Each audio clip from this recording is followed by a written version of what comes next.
Jai Hind students, welcome in our online classes SRPS Basti. Today we will discuss the questions related to ionization enthalpy and electron gain enthalpy. So it is problem 3.6 of your NCERT book. The first ionization enthalpy value of the third period elements sodium, magnesium and silicon are respectively 496, 737 and 786 kJ per mole.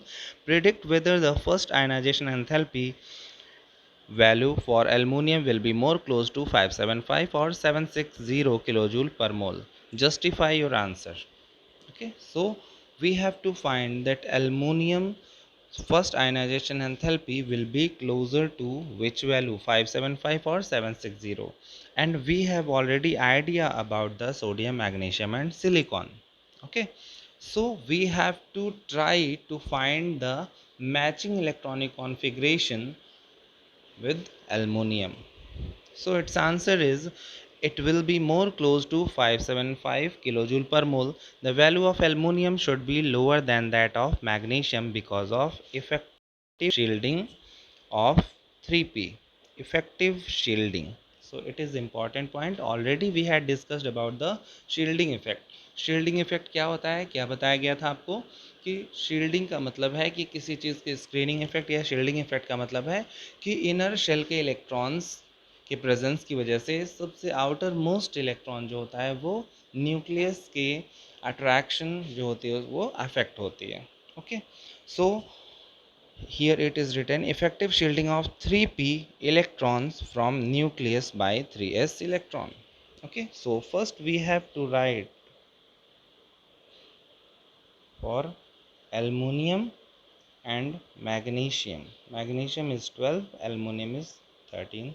Okay, so we can write any one of them, 1s2, 2s2, 2p6, 3s2. Okay, so it is 10 and 2 12, and in aluminum same 1s2, 2s2, 2p6, 3s2, and last one will be 3p1 also. Okay, after this aluminum will have 3p1 also. So 3p1 means that one electron in 3p subshell will be get shielded because of this 3s electron. यानी inner shell जो होगा, 3 shell तो 3 ही है, but s electron क्या है, s में maximum 2 electrons हो सकते हैं, वो फुलफिल्ड है.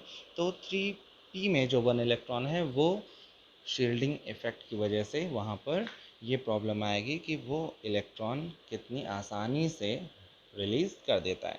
यानी कि यहाँ पर ये इलेक्ट्रॉन आसानी से निकल जाएगा, पहला इलेक्ट्रॉन. ठीक है, और आपको पता है अल्मोनियम में 3+ होता है. 3+ का मतलब ये लास्ट शेल से 1 इलेक्ट्रॉन यहाँ से और 2 इलेक्ट्रॉन्स यहाँ से, यानी टोटल 3 इलेक्ट्रॉन्स रिमूव हो सकते हैं. और इसमें पूछा गया है first ionization enthalpy. Okay, first ionization enthalpy के बारे में बात कर रहे हैं, तो पहला इलेक्ट्रॉन जो आउटर मोस्ट शेल से निकलेगा वो 3p1 से निकलेगा. So it is easy to remove from outermost shell. सबसे आसानी से निकल जाता है. और मैंने आपको ये चीज़ भी एक्सप्लेन की थी कि जो चीज़ निकल जाने के बाद उस इलेक्ट्रॉन के स्टेबल हो जाती है, वहाँ पर वो इलेक्ट्रॉन आसानी से निकल जाता है. आसानी से का मतलब उसमें बहुत लो एनर्जी लगती है, और वहाँ पर एंथैल्पी की बात करें तो वहाँ पर बहुत लेस हीट या एंथैल्पी जनरेट होगी. यानी एंथैल्पी का मतलब हीट रिलीज़ हो रही है अगर, तो वहाँ पर लेस हीट रिलीज़ होगी. ओके, या फिर हमें उस इलेक्ट्रॉन को रिमूव कराने के लिए लेस एनर्जी की ज़रूरत पड़ती है, यानी कि वो वैल्यू जो होती है वो लो होती है. तो यहाँ पर देखिए कंपैरेटिवली दिया गया था, एक 575 और एक 760. तो लोअर वैल्यू क्या है, 575. Okay, and that is matching with sodium. यानी सोडियम से भी एक इलेक्ट्रॉन निकलता था तो वो स्टेबल हो जाता था. Na+ जब बनता है तो वहाँ पर भी आउटर मोस्ट एक इलेक्ट्रॉन निकलने के बाद वो स्टेबल कॉन्फ़िगरेशन अटेन करता है, ऑक्टेट कंप्लीट हो जाती है. और यहाँ पर भी एक इलेक्ट्रॉन निकल जाने के बाद ये फुल फिल्ड स्टेबल हैं. ठीक है, यहाँ पर देखिए जो भी सेल्स हैं, शेल पूरा कंप्लीट नहीं है थर्ड वाला, बट यहाँ पर जो सब शेल हैं S और P ऑर्बिटल्स हैं वो क्या हैं, फुलफिल्ड हैं. Okay okay. Next question is which of the following will have the most negative electron gain enthalpy and which the least negative. Okay अब हम बात करते हैं इलेक्ट्रॉन गेन एंथैल्पी की. इलेक्ट्रॉन गेन एंथैल्पी का मतलब क्या था कि जब इलेक्ट्रॉन गेन किया जाता है तो वहाँ पर जो हीट रिलीज होती है वो है इलेक्ट्रॉन गेन एंथैल्पी. और जितनी ज़्यादा हीट रिलीज हो रही है कहीं भी, इट मीन्स कि वहाँ पर ज़्यादा स्टेबिलिटी मिल रही है उसको.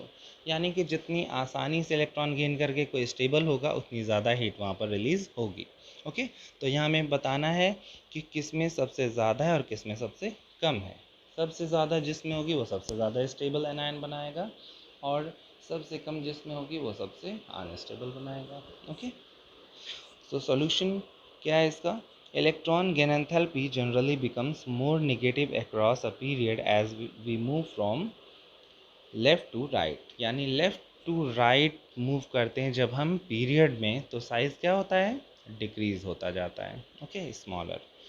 विद इन अ ग्रुप क्या होता है, ग्रुप का मतलब ये है, ये पीरियड की बात थी. ओके ग्रुप का मतलब हम ऊपर से नीचे की तरफ मूव करते हैं, टॉप टू बॉटम, तो साइज़ क्या होता है, बढ़ता जाता है ऐसे. सो electron gain enthalpy become less negative down a group. यानी जब हम देखेंगे कि साइज़ इंक्रीज़ हो रहा है तो वहाँ पर इलेक्ट्रॉन गेन एंथैल्पी क्या हो रही है, लेस निगेटिव हो रही है. ओके यानी कि यहाँ पर इलेक्ट्रो पॉजिटिव कैरेक्टर बढ़ता है तो वहाँ पर इलेक्ट्रॉन गेन एंथैल्पी लेस होती है. और इस तरफ साइज़ स्मॉल होने की वजह से नॉन मेटालिक कैरेक्टर बढ़ता है. यानी कि जो इलेक्ट्रो पॉजिटिव कैरेक्टर होता है वो डिक्रीज़ होता है इस तरफ मूव करने पर पीरियड में. ओके इस वजह से यहाँ पर उसकी वैल्यू इंक्रीज़ हो रही है इलेक्ट्रॉन गेन एंथैल्पी की. Within a group, electron gain enthalpy become less negative down a group. However, adding an electron to the 2p orbital leads to greater repulsion than adding an electron to the larger 3p orbital.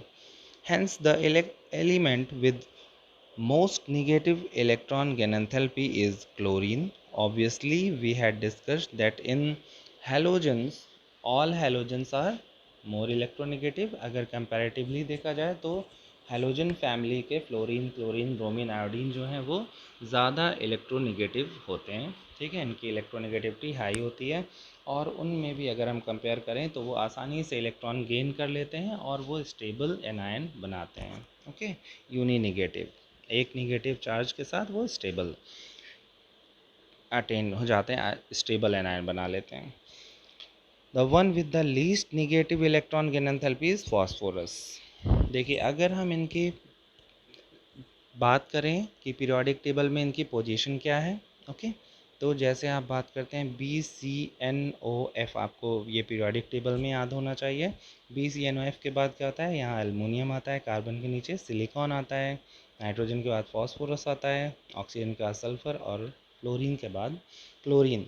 तो यहाँ पर आप position देख सकते हैं, fluorine और chlorine सबसे इधर से देखें हम तो पीरियड में लास्ट में हैं और फॉस्फोरस एंड सल्फ़र क्लोरीन के पहले सल्फ़र है, फिर उसके पहले फॉस्फोरस है. यानी हम फॉस्फोरस, सल्फ़र और क्लोरीन की बात करें तो ये फॉस्फोरस है, ये सल्फ़र है और ये क्लोरीन है. यानी कि लेफ़्ट टू राइट मूव करने पर पीरियड में साइज़ क्या होता है, डिक्रीज़ होता है. ओके यानी कि यहाँ पर हमने पहले ही बात की थी कि यहाँ पर इलेक्ट्रॉन गेन एंथैल्पी मोर निगेटिव होती जाती है जब हम लेफ़्ट टू राइट मूव करते हैं. यानी साइज़ डिक्रीज़ होता जाएगा, नॉन मेटालिक कैरेक्टर इंक्रीज़ होगा तो इलेक्ट्रॉन गेन एंथैल्पी की वैल्यू मोर निगेटिव होती जाती है. ओके सो इट्स सिंपल कि यहाँ पर कंपैरेटिवली हम कह सकते हैं कि क्लोरीन ज़्यादा है और फॉस्फोरस में इसकी वैल्यू कम है. अब देखिए मेन पॉइंट आता है, यहाँ पर बात होती है कि अब हम फ्लोरीन और क्लोरीन में अगर जज करें तो फ्लोरीन तो स्मॉलर है और क्लोरीन वहाँ पर, अब देखिए यहाँ मैं बनाता हूँ, फ्लोरीन का साइज़ स्मॉल है और क्लोरीन का इससे बिगर है. तो कंपैरेटिवली छोटे साइज़ में ज़्यादा इलेक्ट्रॉन गेन एंथैल्पी की वैल्यू मोर निगेटिव होती थी. ठीक है ज़्यादा तेज़ी से वो इलेक्ट्रॉन को अट्रैक्ट कर रहा है और वो स्टेबल एनायन बना रहा है. तो यहाँ पर फ्लोरीन में होनी चाहिए. ठीक है, जनरल ट्रेंड जो है होता है उसके अकॉर्डिंग। बट ये एक्सेप्शन है। ओके, ये क्वेश्चन मैंने आपको लास्ट वीडियो में भी बोला था, ये एक्सेप्शन है क्योंकि यहाँ पर फ्लोरीन और क्लोरीन में अगर हम कंपेयर करें तो फ्लोरीन में है 2 7 यानी टोटल 9 इलेक्ट्रॉन, और क्लोरीन में है 2 8 7 2 8 7। ओके, यानी के एंड एल शेल है, इसमें के एल एंड एम शेल भी इन्वॉल्व है, यानी 3 शेल है क्लोरीन में। तो जब आप न्यूक्लियस से कंपेयर करोगे 1 एंड 2 शेल, और एक में है 1 2 एंड 3 शेल, तो साइज़ बिगर है क्लोरीन का। और इसकी इलेक्ट्रॉन गेन करने की बात करें तो फर्स्ट शेल में 2 होता है, सेकंड में 8, यहाँ भी फर्स्ट में 2, सेकंड में 8 और लास्ट में 7। तो 2 और 8 इलेक्ट्रॉन यानी इतनी स्मॉलर देखिए शेल होता है जो 1 2 3 4 5 6 7 8।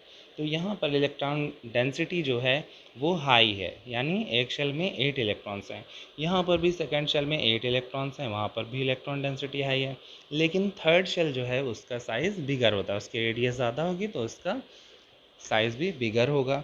और उस बिगर साइज़ में कितने इलेक्ट्रॉन्स हैं? सिर्फ 7 इलेक्ट्रॉन है, तो वहाँ पर इलेक्ट्रॉन डेंसिटी लो हो जाती है। ओके, यानी थर्ड शेल ऑफ क्लोरीन में इलेक्ट्रॉन डेंसिटी लो है, और जहाँ पर इलेक्ट्रॉन इलेक्ट्रॉन रिपल्शन कम हो जाता है। ठीक है, इलेक्ट्रॉन डेंसिटी जहाँ ज़्यादा होगी वहाँ पर रिपल्शन ज़्यादा होगा, और जहाँ पर इलेक्ट्रॉन डेंसिटी कम हो जाएगी तो वहाँ पर रिपल्शन भी कम हो जाता है। तो यानी कि जहाँ रिपल्शन कम होगा वहाँ पर इलेक्ट्रॉन गेन करना क्लोरीन के लिए ईजी हो जाता है, क्योंकि इलेक्ट्रॉन गेन कहाँ होता है? आउटर मोस्ट शेल में, और आउटर मोस्ट शेल में वहाँ पर बिगर साइज़ भी है और वहाँ पर 7 इलेक्ट्रॉन्स हैं in comparison to second shell.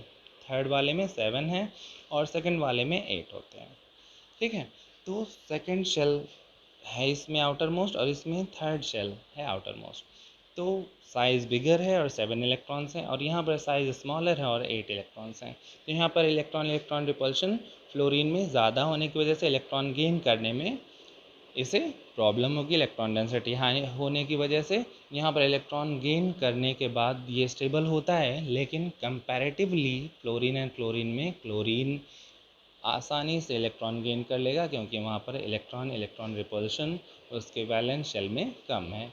Okay, तो यहाँ पर इलेक्ट्रॉन गेन करने के बाद ज़्यादा स्टेबल फॉर्मेशन हो रहा है Cl- का। और दोनों में कंपेयर किया जाए, दोनों में ही ये पॉसिबल है, लेकिन ज़्यादा हीट रिलीज जो इसमें हो रही है उसमें मोर निगेटिव इलेक्ट्रॉन गेन एंथैल्पी होगी। सो it is chlorine. Okay students, I think आपको ये समझ आ गया होगा ये क्वेश्चन का आंसर। और फिर भी अगर आपको नहीं समझ आता है तो आप डाउट क्लास में इसको फिर से डिस्कस कर सकते हैं। Okay, thank you.